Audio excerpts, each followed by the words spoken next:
Okay, for tonight's homework, I'd like you to take the homework packet, watch this video, do these problems, and then write down the 6 magic words that are showing me that you listen from beginning to end.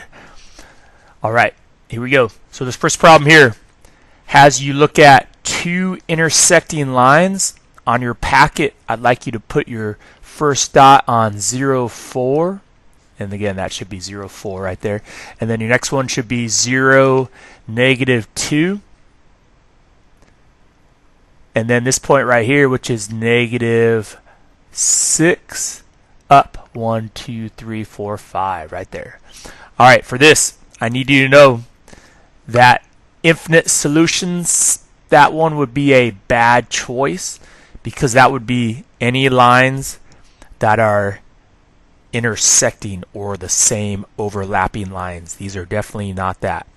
The second choice is no good because those are technically the y-intercepts, this 0, negative 2, and this one I should have written as 0, 4. Those are the y-intercepts, so don't pick that. Those aren't the solutions. Those are the y-intercepts. And again, 0, negative 2. This should be 0, 4. Fix that on your paper. The solution of the system, negative 6, 5, that is definitely the answer to this one. That's where these lines are intersecting. So pick that one. That is the solution to the system.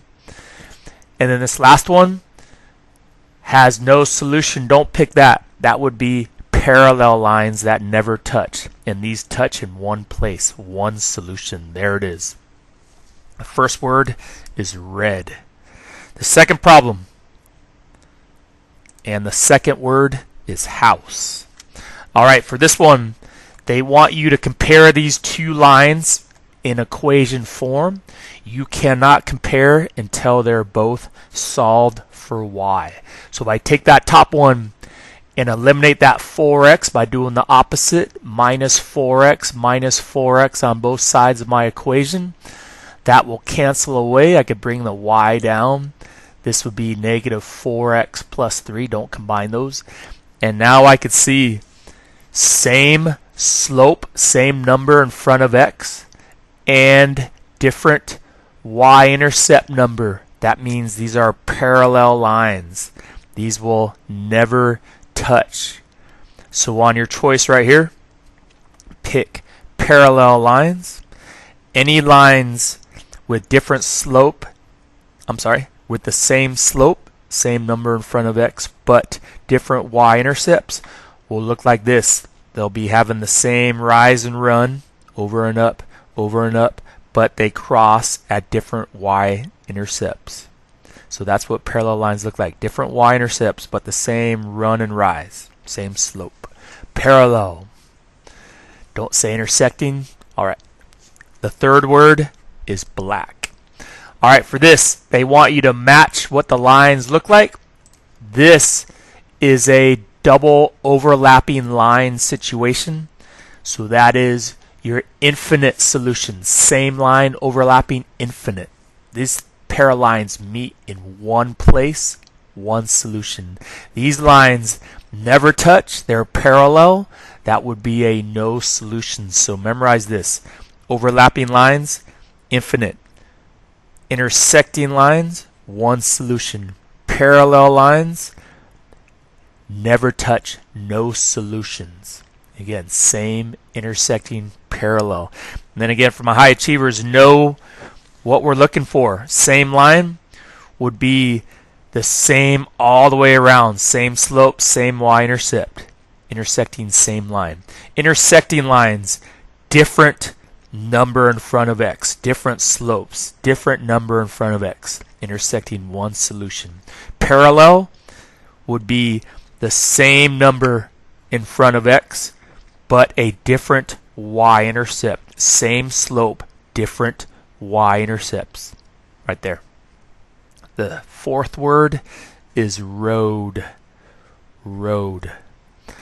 Alright, this problem, we want you to know this kind of equation here we've been dealing with slope and y-intercept, we call that linear, straight line. They always have the same rate of increase, the same common difference, which gives you a straight line every time. So a straight line only of these pairs is this guy right here. This is definitely not straight line. These are parabolas, which you'll learn in Math 2. Those are not straight lines. This is the only one that matches this linear equation with a slope that's always the same and a starting y-intercept. All right, next problem. This one, they want the equation of this line in slope-intercept form. So remember, I need two things. I need the slope, the rise and run, and I need where it's touching the y-axis or the y-intercept. That is this number right here. Don't look for the x-intercept. Right here where it's touching this up and down line. This would be 4. So I'm going to take that 4 eventually and put it right here where that b is. Now I need to find my slope. So I'm going to connect these 2 points with a run and a rise over 2, but then I'm going down 3, right 2, down 3 to connect those 2 points. And again, make sure you know slope is always made up of rise over run. The way this is written looks like 2 would go on top, but be careful, that 2 is really the run, the left or right component that goes on the bottom. This -3, the up or down part, that is your rise, that goes on top. So be careful. This would be written -3 over 2. Never 2 over negative, never run over rise, always rise over run. Y, up and down part way up high. This is tricky because the negative part goes on top. So when I put those two numbers in the right place, this slope in front of x, and then this y-intercept right here, b, that would be the equation of this line. Make sure when you're typing this in, you type all that, the y, the equal, the negative, the 3, the division, the fraction. So to write that slope, you're going to write it as a fraction. Piece of cake, easy to do as a fraction. Don't forget to type your x in there. And again, any of these parts missing, when you type it in, you'll get this problem wrong. You need all this, the y, the equal, the negative, the 3/2, the x, the plus, the 4. All that's there for you to type in. All right. The fifth word is blue. All right, this one wants you to compare equivalent slopes. So the first slope is this chunk right here, AC. So remember, slope is always rise over run. So when I find the slope of this segment, I'm going from here to here. I'm going to count my run left to right from here to here, and then just enough so I could go straight down now. So it looks like I'm going over 7 boxes to the right, count accurately, going down 3. And again, be careful. It looks like you're writing slope as 7 over -3, but that's not the case. This is -3 over 7. That is your rise. That goes way up high. Over 7, that is your run. The left or right run always on the bottom. The up or down part always on the top. So the slope for AC would be -3 over 7. Right 7, down 3.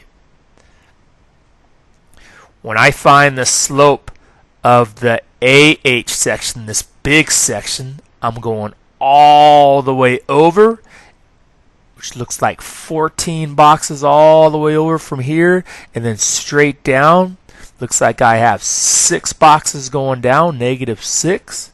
If I put those two numbers together, this would be -6 for my rise. 14, my left or right, would be my run. Again, I know it's tricky, but rise over run. They want you to compare these. These are equivalent slopes. Equivalent meaning they're the same, even though they don't look exactly the same. They have the same value. They're equivalent. Might look different, but they are actually equal. They're equivalent. If I took -6/14 and divided both top and bottom by 2, it would reduce down to -3/7. So don't write 14 down here. So that reduces down to -3 over 7. And I'm going to change that to 7. That is not 14.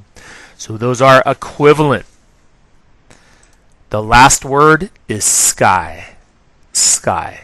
Good luck. Turn that in. Study, study.